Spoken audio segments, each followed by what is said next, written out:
Գյուրջան Կասկադ, հասանելի բնակարաններ 65 ամիս մարման ժամկետով։ Հարգելի գործընկերներ, իմ աջ ձեռքում կառավարության ծրագրի կատարողականի զեկույցն է։ Իմ ձախ ձեռքում ընդդիմության ծրագիրն է, որի կատարողականի մասին մենք չենք խոսում։ Եվ ես պատրաստվում եմ դրա մասին խոսել այն պահից սկսած, երբ որ պարոն Բագրատյանը կզբաղեցնի իր տեղը եւ կդադարի ինձ խանգարել։ Իմ ձեռքում Դաշնակցության տխրահռչակ 004 շրջաբերականն է եւ ձեզ հիմա ես կհիմնավորեմ փաստերով, թե ինչպես է Դաշնակցության ծրագիրը, որը պատերազմի եռագլուխ կուսակցության ծրագիրն է, 2023 թվականին բերել Լեռնային Ղարաբաղի հայաթափման, ինչպես է այս ծրագիրը ենթադրել Հայաստանի անկախության վերացում եւ ինչպես է այս ծրագրից բխում այն ամենը, ինչ իրենք անում են հիմա։ Կարդում եմ 004 շրջաբերականից։ Անհրաժեշտ է կենտրոնացնել ազգային ողջ ներուժը, որպեսզի Արցախը չդառնա այն գինը, որի հաշվին Ադրբեջանը կարող է ինտեգրվել Ռուսաստանի նախաձեռնելիք հավանական նոր միությանը։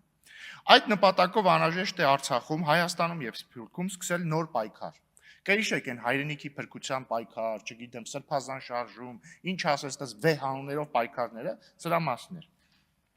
Նկատի ունենալ նաև, որ Ռուսաստանը կարող է Արցախն իր ենթակայությանը ուղղակիորեն ենթարկելու սցենար մշակել եւ գործադրել այն։ Աշխատանք տանել, որպեսզի հավանական միության ձևավորման դեպքում Արցախի ու Հայաստանի ճակատագրերը լուծվեն որպես մեկ ամբողջություն։ Այսինքն, եթե որոշվի Արցախը ենթարկեցնել այլ պետության, որ ձեռի հետ Հայաստանն էլ ենթարկվի այդ պետությանը։ Բացի դրանից, ինչ է ասում նույն շրջաբերականը։ Ժամանակակից աշխարհում տեղի ունեցած անկախ պետությունների համարկման գործընթացները ազգային շահի դիտանկյունից երբեմն նաև ենթադրում են անկախության աստիճանի որոշ նվազում։ Այսինքն ասում են դե նորմալ է, այս դարում մոդա է, որ ինքնիշխանության մակարդակը նվազի։ Եվ ամենակարևորը, նրանք ասում են, այսինքն շրջաբերականում, միաժամանակ ակնհայտ է, որ որևէ արմատական խնդիր չի կարող լուծվել, մինչև չփոխվի Արցախի իշխանությունը։ Արցախի քաղաքականությունը չվերադարձվի ազգային ուղեգից, չվերականգնվի Արցախի գործոնը։ Սա հատված է 2022 թվականին ընդունված շրջաբերականից։ Եվ տեսնենք այս ծրագիրը, այսինքն մարդիկ հստակ ասել են իրենց ծրագիրը որն է։ Ղարաբաղում փոխել իշխանությունը, այնպես անել, որպեսզի եթե երաշխավորը որոշի Ղարաբաղը ուղիղ ենթարկեցնել իրեն, նաև Հայաստանը ուղիղ ենթարկեցնի իրեն, որովհետև ժամանակակից աշխարհում ինքնիշխանությունը չափազանց մեծ ճոխություն է մեր նման ժողովրդի համար։ Եվ տեսնենք իրենք ինչպես իրագործեցին իրենց ծրագիրը։ Ինչպես նշվում է, առաջին քայլը Ղարաբաղում իշխանությունը փոխելն էր։ Եվ նրանք դա արեցին։ 2023 թվականի որ ամիսն էր, օգոստոս, օգոստոսի վերջն էր։ Նրանք ստիպեցին, որպեսզի Արայիկ Հարությունյանը հրաժարական տա։ Նրանք իրենց թիմակիցները Ղարաբաղում Հայեղափոխական դաշնակցությունը, Քոչարյանական ուժերը, Սերժ Սարգսյանական ուժերը այստեղ զուգահեռ հանրահավաքների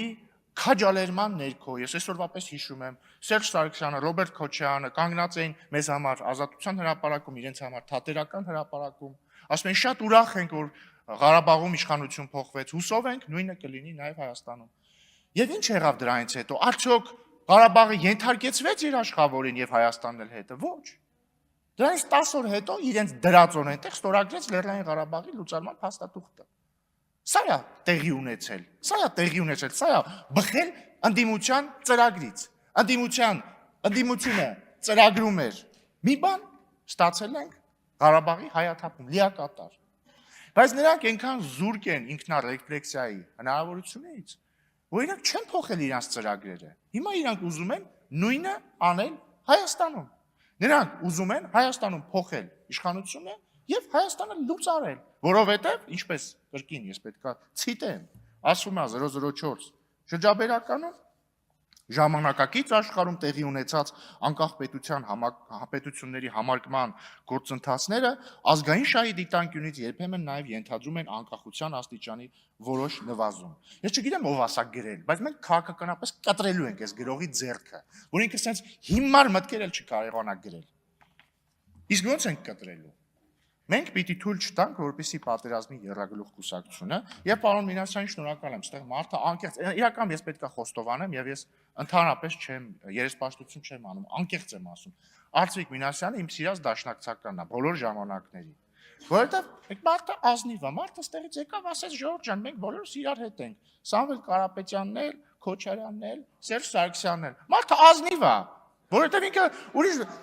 որը միակ ազնիվ մարդն է, որովհետեւ ինքը չի կարող ասել իրար հետ չենք, որտեղ ինքը Սերժ Սարգսյանի նախագահության օրոք նախարար աշխատել, այդ նույն ընթացքում Սամվել Կարապետյանի հարազատ եղբայրը այստեղ նստած էր որպես ՀՀԿ խմբակցության падգամավոր, դրանից առաջ էլ Սերժ Սարգսյանի աշխատակազմի ղեկավար, Քոչարյանի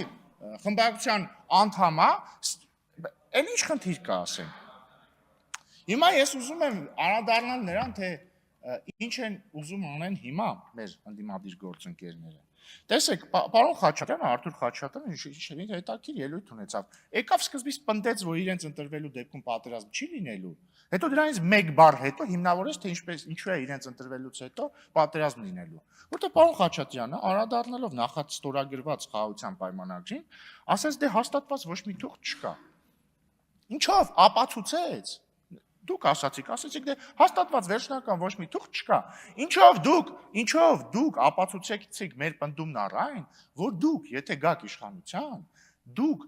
պատրաստվում եք վերաբանակցել նախաստորագրված խաղաղության պայմանագիրը։ Այսինքն, եթե պատկերացնենք այն մղձավանջային սցենարը, ըստ որի դուք կալուգացի օլիգարխի Զարմիկը եւ Քոչարյանը եկել եք իշխանության, չգիտեմ, կոալիցիոն համաձայնագիր եք կնքել, Քոչարյանին էլ ընտրել եք վարչապետ, ինչ եք անելու։ Անդրանիկ Քոչարյանին չէի դեպ, Ռոբերտ Քոչարյան։ Հա։ Ինչ եք անելու։ Դուք նախ հայտարարելու եք, նախ մի հատ Պարոն Խաչատրյան, չեք զգում, որ ազգային ժողովի նիստերի դահլիճում եք։ Դուք եք խանգարում զեկուցողին, ուրեմն դուք եք խանգարում եւ ձեզ նախազգուշացում եւ խնդրում եմ այլևս չընդհատել զեկուցողին։ Պարոն Քոչարյան, խնդրում եմ չարձագանքել։ Շնորհակալություն։ Հա, այդ մղձավանջային, այդ դժոխային սցենարում ի՞նչ է տեղի ունենալու։ Դուք, պարոն Խաչատրյան, հստակ մատնեցիք ինչ է տեղի ունենալու։ Դուք գալու եք, ասելու եք, դե քանի որ խաղաղության պայմանագիրը նախաստորագրված է, ստորագրված չի, մենք այդ տեքստը չենք ընդունում, Իշխան Սաղաթելյանն էլ ձեր դաշնակցության ժամանակին ասում էր դա հայանպաստ չի, Արմեն Ռուստամյանն էր ասում, ոչ մի հայանպաստ բան չկա։ Ասելու եք մենք վերաբանակցելու ենք։ Այլ կերպ ասած, դուք չեղարկելու եք Վաշինգտոնյան խաղաղության հռչակագիրը, որտեղ այդ հռչակագրի կոնտեքստը ինչից էր։ Հիշեցնեմ էլի, Վաշինգտոնում ստորագրվել է խաղաղության հռչակագիր, նախաստորագրվել է խաղաղության պայմանագիր եւ նաեւ հռչակագրի շրջանակներում ամրագրվել են մի շարք պայմանավորվածություններ, որ Հայաստանն ու Ադրբեջանը աներկբայորեն ճանաչում են, վերահաստատում են ճանաչումը միմյանց տարածքային ամբողջականության Ալմատայի հռչակագրի հիման վրա, բ սկզբունքներն են ֆիքսում ապա շրջափակման տարածաշրջանային ենթակառուցվածքների, մեզ հայտնի շատ հայանպաստ սկզբունքների ներքո, հայ-ամերիկյան էլ թրիփ նախագիծ է լինելու։ Դուք գալու եք իշխանության, ասելու եք այս ճարտարապետությունը եւ հիշեցնեմ, այս վերջին 8 ամիսը նկատած կլինեք, սահմանին ոչ մի կրակոց չկա։ Այդ ուղղակի այդպես չի, էլի, այդպես է, որովհետեւ Վաշինգտոնում մենք խաղաղության հռչակագիր ենք ստորագրել։ Դուք գալու եք ասելու եք այս խաղաղության ճարտարապետությունը ազգային չի, ազգանպաստ չի, ազգանվեր չի, քոչարյանական չի, ուժեղ չի, իրական չի, ազնիվ չի, պարկեշտ չի։ Եվ ասելու եք վերջ մենք հրաժարվում ենք այս խաղաղությունից, որովհետեւ ձեր դա ասելը ավտոմատ ստացվում է հրաժարվել խաղաղությունից։ Ինչ է տեղի ունենալու դրանից հետո։ Լավագույն դեպքում վերադարձ նախա Վաշինգտոնյան իրականությանը, երբ որ տարեկան տասնյակ զինվորներ էին սպանվում սահմանին, իդեպ ձեր խաղաղության տարիներին 94 թվականից մինչև 2018 թվական գիտեք քանի զինվոր է սպանվել։ 490։ Ձեր քոչարյանական եւ սերժական խաղաղ տարիներին կամ Տեր-Պետրոսյանական։ Հա, ու պատերազմա լինելու Ժորժ ջան, սա շանտաժ չի հասկանում եք, սա պարզ պատճառահետևանքային կապ է։ Հիմա կա խաղաղության ճարտարապետություն։ Այդ ճարտարապետության շնորհիվ 2 տարուց ավելա մեր սահմանին եղել է 0 զոհ։ Եթե դուք հրաժարվելու եք այդ ճարտարապետությունից, իսկ դուք ասում եք, որ հրաժարվելու եք այդ ճարտարապետությունից, լավագույն դեպքում չի լինելու խաղաղություն, վատագույն դեպքում լինելու է պատերազմ։ Եվ մեր ժողովուրդը պետք է կատարի այդ ընտրությունը, պետք է կատարի ընտրություն, պատերազմի եռագլուխ, բայց պարոն Մինասյանն էլ է ճիշտ ասում, բազմագլուխ, որտեղ այնտեղ մանր-մունր դեմքեր էլ կան, տենց պատերազմի տենչացողներ։ Եվ խաղաղության կուսակցության միջև։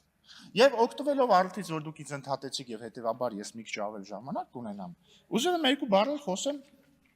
ընտրակաշառքի մասին, էլի։ Մեկ րոպե, Ժորժ, պարոն դուք Ռուբինը։ մեծագույն ամենամեծ ընդդիմադիր խմբակցությունն եք այս պահին։ Հիմա ուժերից մեկը, որը մասնակցում է ընտրություններին, բռնվել է մի քանի անգամ, հասկանում եք, մի քանի անգամ բռնվել է ընտրակաշառք բաժանելու վրա, ասելիք չունեք։ Ես գիտեք ինչից եմ, բայց կարող չպատասխանել, պարզ որ ասելիք չունեք, ասենք ձեր գործընկեր Արամ Վարդևանյանը իրենց երկրորդ համարն է, Քոչարյանի փաստաբանը Կալուգացի օլիգարխի փաստաբանն է։ Ընդհանրապես ինձ թվում է, պարոն Վարդևանյանը որոշել է բան անել, անցնել Ալ Պաչինոյի համբավը որպես սատանայի փաստաբան։ Բայց վերադառնալով ընտրակաշառքներին, էլի, ես միշտ մտածել եմ, որ 2018-ի Թավշյա հեղափոխությունը պետք է դաս լինի ձեր բոլոր նախկինների համար, որ կաշառք տալը լավ բան չի, կաշառք վերցնելը լավ բան չի, որ ժողովրդին չի կարելի վերաբերվել որպես շուն շանգյալ։